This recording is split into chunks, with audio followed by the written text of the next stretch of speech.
Hello, this is Gosu. Today I just wanted to briefly talk about 1960 KvK.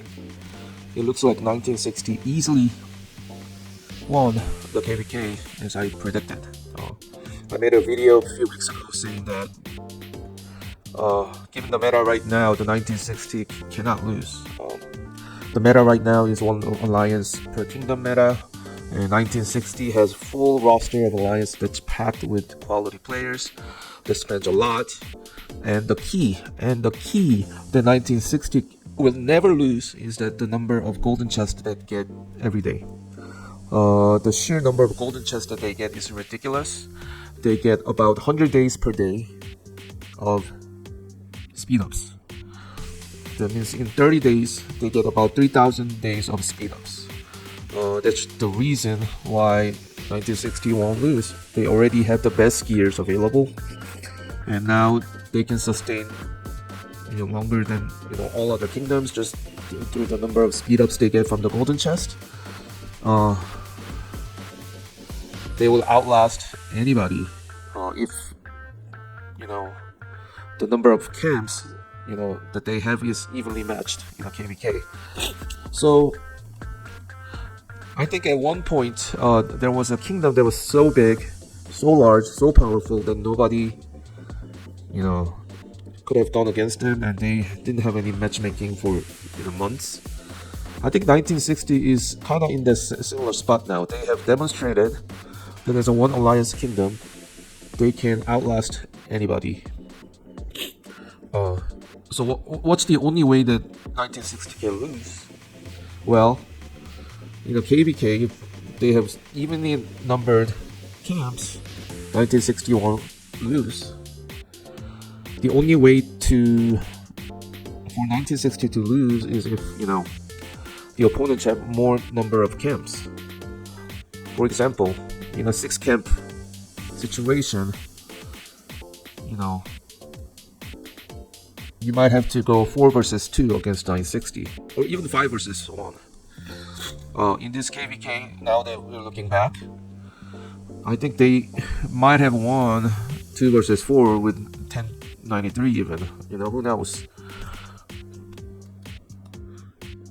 So in the future, if you queue against 1960 and they have the same number of camps as the opponents, 100% guarantee they will not lose. So for those of you out there, just keep this in mind. 1960 has unlimited speed ups, unlimited resources. They can last forever. Okay? The only way to kind of overwhelm them is by numbers. You have to just overwhelm them with just quantity.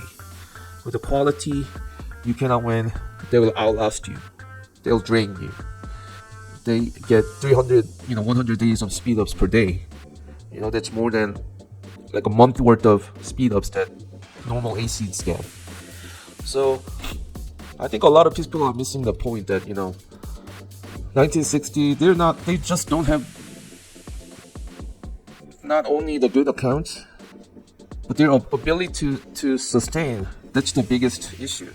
They can sustain longer than any other kingdoms, because their average spending is just 10 to 20 times more than any other A or Imperial kingdoms. So I think a lot of people are missing that point. 1960, sure, they are okay in skills and their strategy is okay, but the main issue is the golden chest that brings up insane amount of speed ups that make them last forever. And they have proven at this point, KvK, that there is no other kingdom that can match their spending. Their durability is just out of control. And so 2377 was probably the closest to 1960 in spending, and they crumbled as I predicted. And 1093, of course, they crushed 1365. So this was obvious. The result was obvious. I told you guys, topside will win easily. And only way that this KvK was gonna be kind of even is if 2377 outperformed expectations, which they did in the earlier zone. But on average, the spending level of 2377 is not enough. 1960 is just the most pay-to-win kingdom. You cannot beat them. I would say the most skillful kingdom in this game is probably 1093, but 1093 probably cannot be 1960 face on, because 1960 just has infinite speed-ups where 1093 doesn't. So even if they can tactically outmaneuver 1960, in the end they won't last long. 1960 will just outlast them. So the main point of this KvK, I think, is that 1960 they have infinite speed-ups from Golden Chest. They can outlast any kingdom. They have proven that point. And also, I think 1093 kind of outperformed expectations. 1093 is definitely top 3 kingdom in the game, and their tactics and their strategy is first class. And as far as 2377, they may have lost to 1960, but as long as they have Wild Lion and Mr. Hope, they will continue to be number 2 kingdom in the game. And 1365, as we all know, they're just big kingdom without sustainability.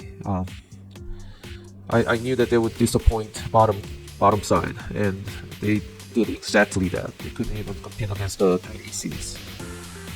So just be mindful, 1365 underperforms. 1093 outperformed, 1960 performed as expected. 3,000 days of speed-ups per month, that's ridiculous. And 2377, they tried their best, but they're not quite at the level of 1960 on average. So I just wanted you guys to know that the real reason 1960 is winning every single KvK is not only that they have the best gears, best armament, best city skins, but more importantly, it's the golden chest that they get. 100 days of speed ups per day that can outlast anybody. So if you're going against 1960 in the future, just rethink how you're gonna